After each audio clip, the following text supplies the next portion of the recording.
We believe that there is a true willingness in San Salvador to end the violence that has brought so much pain to the people of this country for many years. Whether through social media or news reports, you may have heard of the Barrio 18 gang, among a few others. They're the most dangerous criminal groups in El Salvador and also in Central America. So lethal that when they tried to catch their leader, it was a real hell to pay what they owed. Old Man Lin really is that elusive. Stay until the end of the video and find out. Before starting, leave your registration with the like button and subscribe to our stories. They will surely catch you.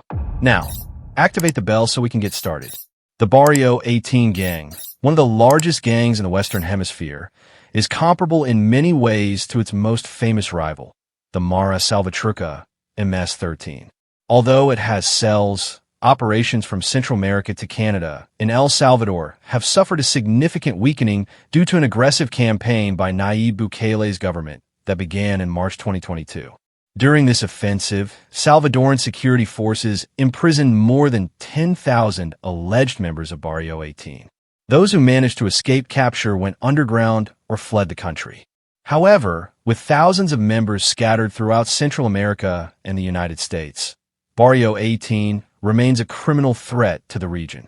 The history of Barrio 18 dates back to its origin as a street gang in Los Angeles. Some accounts place its beginnings in the late 1950s, but the gang took its current form in the 1980s after splitting from the Clanton 14 gang. It gained notoriety during the Los Angeles riots, triggered by the acquittal of the police officers, who brutally beat the African-American motorcyclist Rodney King. In its early years, the various cells of the group, known as cliques, competed primarily with Mexican immigrants in Southern California and dominated neighborhoods like Marathon Park in downtown Los Angeles. However, with the arrival of other Latino nationalities, Barrio 18 began recruiting members of diverse backgrounds, which facilitated its expansion to other countries, especially in Central America. In the late 1990s, a special force from the Federal Bureau of Investigation, FBI, and local authorities rounded up some of Barrio 18's most prominent leaders. However, instead of dismantling the gang, this provided them with a new base of operations, federal prisons. Despite efforts to isolate gang leaders from their outside contacts and fellow inmates, figures like Francisco Martinez, alias Puppet, found ways to continue directing activities. Since their incarceration, some members of Barrio 18 have also joined the Mexican Mafia, a fearsome prison gang that has united Southern California street gangs into a powerful confederation known as the Serenos. While on the streets, the gangs clash inside the prison, forming a unified structure under the direction of the Mafia. Carlos Lechuga Mojica, known as El Viejo Lin, was never captured due to a series of factors that made him one of the most elusive and difficult-to-catch gang leaders. El Viejo Lin had an extensive network of collaborators that included lawyers and taxi drivers, mechanics, and street vendors. These people provided valuable information about the movements of law enforcement, allowing him to avoid capture. In addition, in many communities, members of Barrio 18 and its leaders were seen as protectors or benefactors, which earned them the loyalty of the locals and made it difficult for authorities to obtain accurate information about his whereabouts. Old Colin used advanced methods of encrypted communication to coordinate the gang's activities and to stay informed about police operations, making it nearly impossible for authorities to effectively intercept his communications. He also used surveillance technology to monitor the movements of the police and other rival groups, always remaining one step ahead. He had a series of safe houses and safe houses, some of them connected by underground tunnels that allowed them to move quickly without being detected. These safe houses were located in remote and well-protected locations, and he did not remain in one place for long, making it difficult for authorities to establish a pattern and plan a successful capture operation.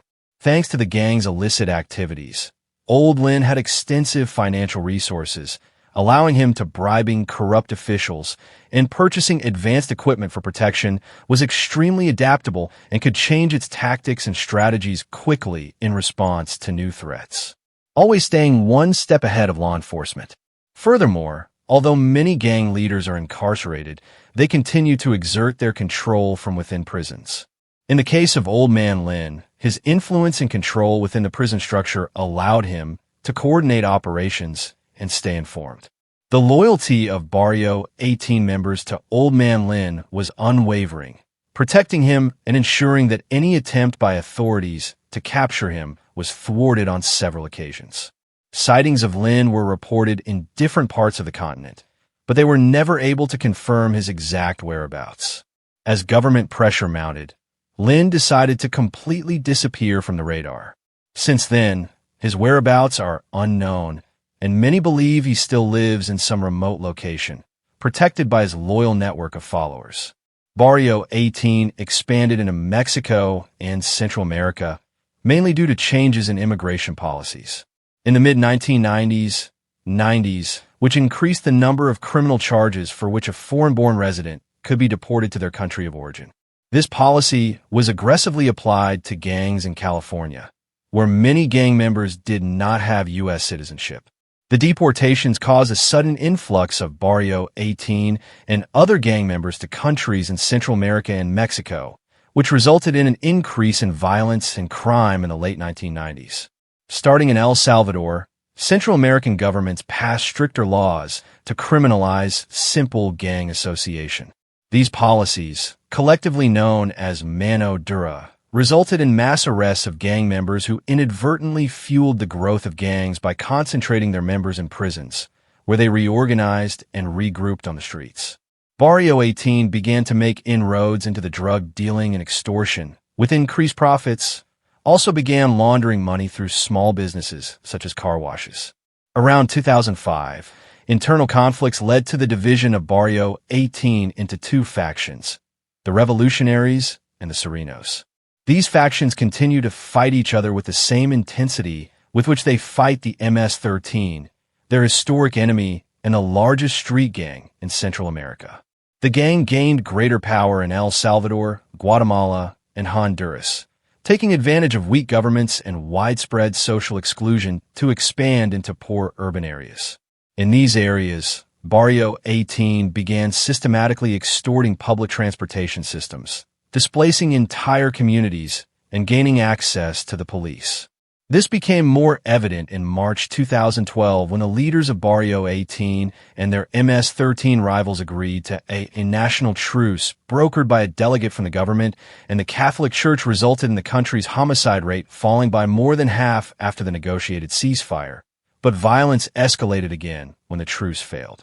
Leaders of the MS-13 and Barrio 18 gangs proved alarmingly adept at leveraging the political capital gained after the truce, raising concerns that the initiative could increase their criminal sophistication and overall influence in the country. Furthermore, extortion and disappearances allegedly continued to rise in El Salvador during the truce, and homicides rose again in mid-2013, peaking in 2015 before declining again. A radical drop in El Salvador's homicide rate starting in 2019 put the country's gangs back in the spotlight. Although government representatives, they attributed the fall to their national security plan. Multiple media reports mentioned an informal pact between sectors of the Salvadoran government and imprisoned gang leaders, according to which the latter would reduce murders in exchange for better prison conditions. That period of relative peace in El Salvador was shattered when several members of Barrio 18 and the MS-13 committed 46 homicides in a bloody 3-day campaign in November 2021. This was followed by the indiscriminate massacre of 92 people, including civilians such as buyers, sellers, and bus passengers.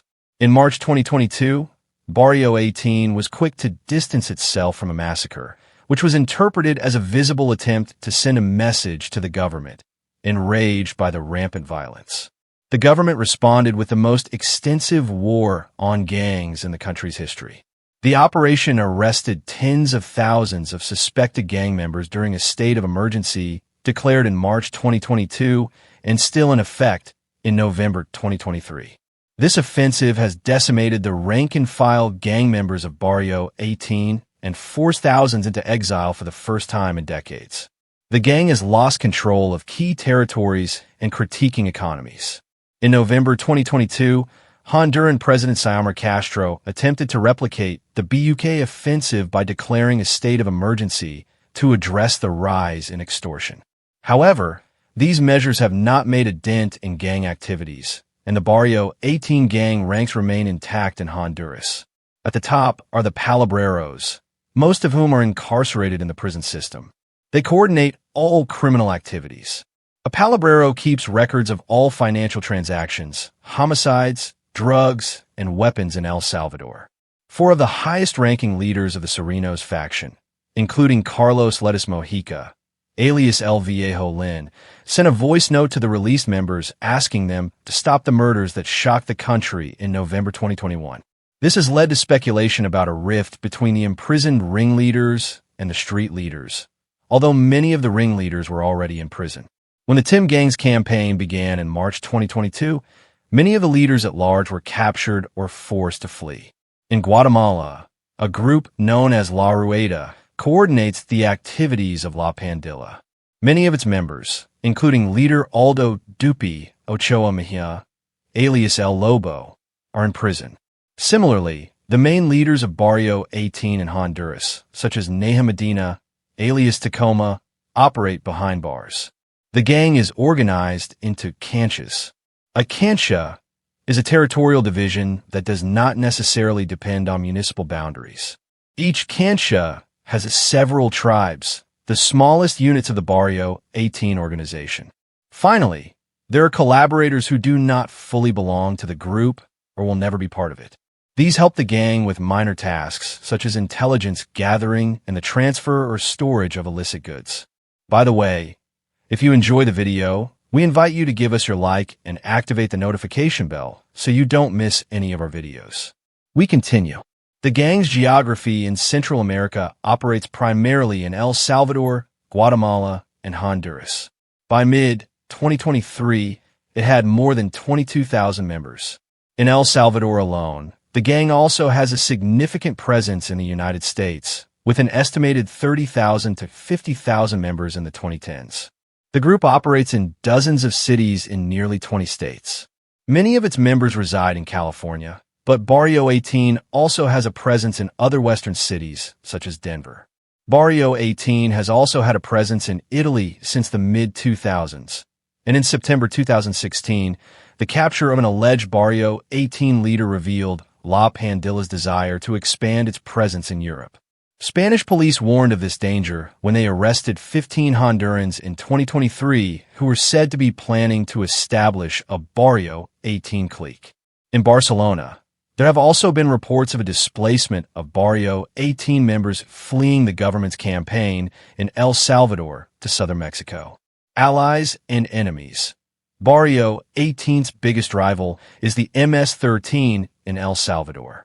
Barrio 18 is divided into rival factions, the Revolutionaries and the Serenos. This division often triggers violence. The gang also has a close relationship with the Mexican Mafia. It is known to have a network of collaborators that includes lawyers, taxi drivers, and mechanics. On many occasions, the gang has been involved in clashes with state security forces during successive anti-gang campaigns. In Central America, what happened to Old Man Lin? Although the government tried to capture him multiple times, he was never caught. His cunning and extensive network of collaborators allowed him to escape all the operations against him. His movements were swift and precise, always managing to stay one step ahead of the authorities. It is said that he used underground tunnels and even had safe houses in remote locations far from the reach of the police. On several occasions, sightings of Lin were reported in different parts of the continent, but they never managed to confirm his exact whereabouts.